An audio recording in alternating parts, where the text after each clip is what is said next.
सर्व उपस्थित गावकऱ्यांना मनापासून नमस्कार करतो। मी जास्त काही बोलणार नाही, अतुल भाऊने काही ठेवलंही नाही आणि बोलण्यात की ताकद पण राहिली नाही। अतुल भाऊ येत असताना दिग्विजय बागा मला रामराम घालत होता, त्याला बघितलं, सगळ्यांना रामराम घातला आणि सगळ्यांना रामराम घालत एवढंच सांगतो, आदरणीय अतुल भाऊनी जी जेवढे आजपर्यंत गोष्टी सांगितल्या, वैनी साहेब, मी आज वैनी साहेबांना पहिल्यांदाच भेटलोय।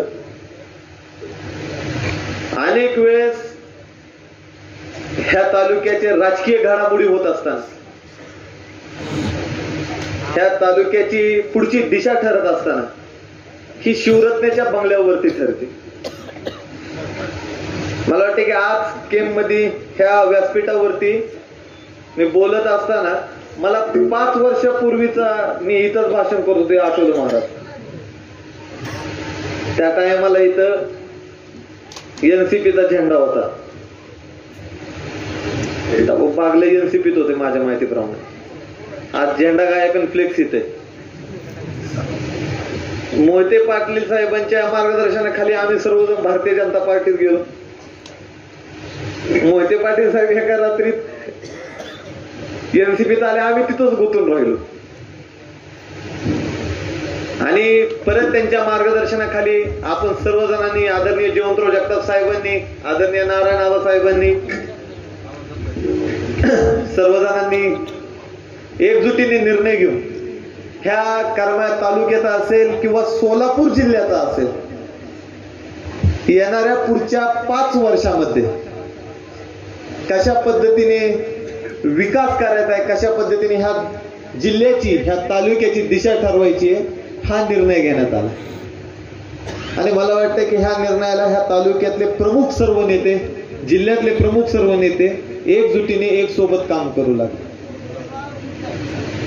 आपल्या भागामध्ये मागच्या 5 वर्षापासून अतुल भाऊ तुम्ही जर 500 कोटी रुपये कमीच केले तरी, मी खाली मोजून बसलो होतो, 3500 कोटीचा विकास होता भाऊ, आता 500 कोटी वाटपला आल्यात मला वाटते खाली। बरेच दिवस झालं तुम्ही सांगता की संजय मामांवरती तुमचा दांडगा अभ्यास आहे। मी तुम्हाला 4.5 वर्ष म्हणत होतो, सांगा सांगा सांगा, तुम्ही पण सांगा ना मला। आधी सांगितलं असतं तर मी त्याच्यावरती अभ्यास केला असता। अनेक वेळेस ह्यांची स्ट्रॅटेजी अशी आहे की 36 गावाचं रुबाब आपल्याला सांगतात। इथं आहेत माझे 36 गावाचे बांधव बसले की 36 गावात आमचं काहीच हलू शकत नाही, आणि 36 गावातल्या लोकांना सांगतात की आमचं करमाळ्यात असं आहे की आमचं तिथं काय हलू शकत नाही। संजय मामाला पण वास्तविकता माहिती की करमाळा तालुक्यातनं, करमाळा माडा विधानसभेतनं ती खऱ्या अर्थाने आता हल्लेले आहेत, आणि आता हल्ल्याशिवाय पर्याय नाही, सगळ्यांनी नोंद घेतली पाहिजे। त्यांची शेवटची टर्म आहे झालेली। मी सर्व करमाळा तालुक्याच्या वतीने आदरणीय संजय मामाला शुभेच्छा देतो की त्यांची शेवटची टर्म त्यांनी ह्या तालुक्यात घालवली, परत काय ते दिसू नये अशी सर्व जनतेच्या वतीने विनंती करतो। आणि आबा पुढच्या 5 वर्षात आपल्याला प्रत्येक गावामध्ये सारखं दिसायचंय, याच्यासाठी तुम्हाला आणि इथल्या देवस्थानच्या चरणी प्रार्थना करतो आणि आशा करतो की हे केम गाव आणि ह्या भागातले पंचकृषीतले सर्व गाव हे आदरणीय नारायण आबाला, आदरणीय जयवंतराव जगताप साहेबांच्या मार्गदर्शनाखाली, मोहिते पाटील साहेबांच्या मार्गदर्शनाखाली हे करमाळा तालुक्यातले सगळ्यात जास्त लीड देणारे गाव असणार आहेत, एवढं मात्र नक्की सांगा। आज अतुल भाऊ असतील, सावंतगड असतील, व्यासपीठ असेल, संपूर्ण हे सर्व एकजुटीने आबांच्या पाठीशी उभा राहिलेले। अतुल भाऊ मोठ्या नेत्यांच्या मागे गेले की लोकांना वाटतं की खूप मोठे पॅकेज येतात, पण आज नारायण आबाच्या पाठीशी सर्व मोठे लोक आहेत। ह्याच्यावरच आबाचा पुढचा काळ कसा असणार हे तुम्ही सगळ्यांनी लक्षात।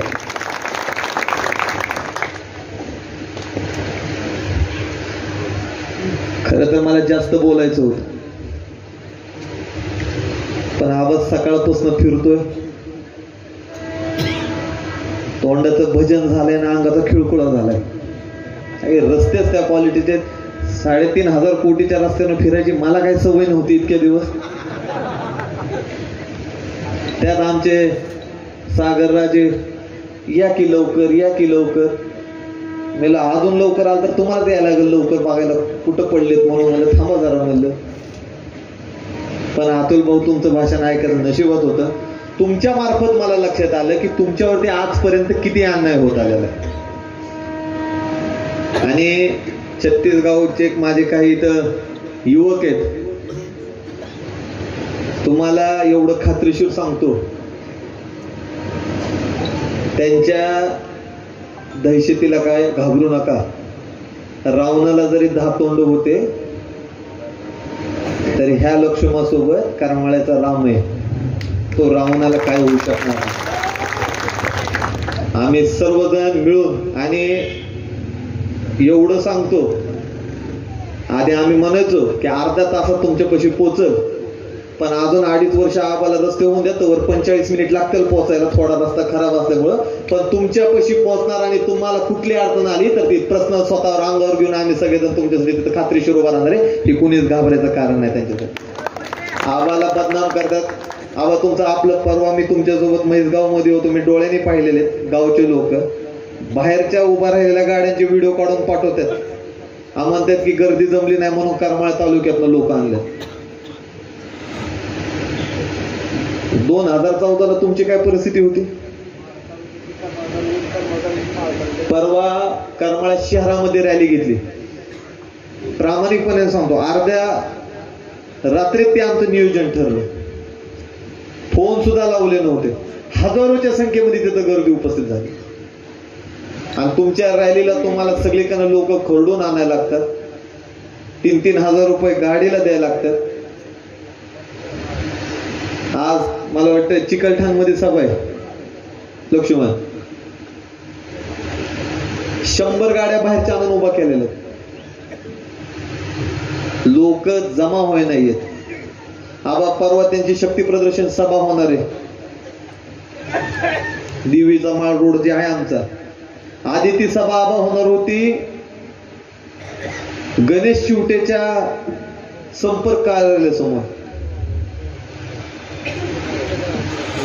मग ह्या महाशयाला लक्षात आलं, आता ही तर तुमच्या पुढे सांगितल्यावर माझी एक खास खबरी तुट्याला. आता हे सांगितलं पण तरी सांगतो, बीजेपी सोडली, पण अजून वरच्यांना माहितच नाही बीजेपी सोडली. अजून फोन करतात उद्याचे नियोजन कसे.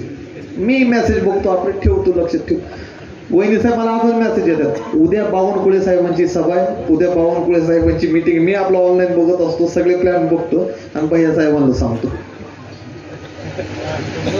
का की माझं बडतर्फीचं पत्र जेव्हा काढलं होतं तर ह्याच खालच्या लोकांनी केलं होतं. कोणतंही काम करताना आम्ही प्रामाणिकपणे काम केलेलं आहे आजपर्यंत. मग ते नारायण आबाचं असू, भारतीय जनता पार्टीचा असू, किंवा 2019 मध्ये संजय मामा शिंदे यांना निवडून आणण्याचं काम असू. पण प्रॉब्लेम असा झाला, मला येत नाही मराठी वाचता, इंग्लिश मिडियमचा विद्यार्थी नाही दिली. अतुल बाबा तुमची चिठ्ठी मला दिली परत. प्रॉब्लेम असा झाला की प्रामाणिक काम करणाऱ्या माणसाला हे त्रास भोगायला लागतो. आणि आपण तीच परिस्थिती तुमची 2019 मध्ये झाली. आम्ही सर्वजण त्या गोष्टीसाठी मनापासून तुमची दिलगिरी व्यक्त करतो. पण 2024 मध्ये आबा हे करमाळा तालुक्याचे गोल्डन डेज असणारे, विकासाचे दिवस असणारे. आम्हाला ह्या गोष्टीची खात्रीशीर आहे. आणि माझ्या युवकांना आश्वासित करतो की येणारा काळ ही तुमच्या हाताला रोजगार असणार आहे. का की आपल्या देशाचे नेते शरदचंद्रजी पवार साहेब उद्या आपल्या महात्मा गांधी विद्यालय करमाळा शहरामध्ये तुमची सगळ्यांची भेट घ्यायला येणार आहे. तुम्ही सर्वजण सुद्धा मोठ्या संख्येत इथं उपस्थित राहा अशी विनंती करतो साहेब. मी माझे शब्द इथं थांबवतो आणि आपल्या करमाळा तालुक्याचे उद्याचे भव्य आमदार, दमदार आमदार, रोडकिंग आमदार आदरणीय पहिलवान नारायण आबा पाटील यांना विनंती करतो की त्यांनी त्यांच्या शब्दामध्ये आम्हाला सर्वजणांना संबोधित करावं. आणि आबा सर्वजणांना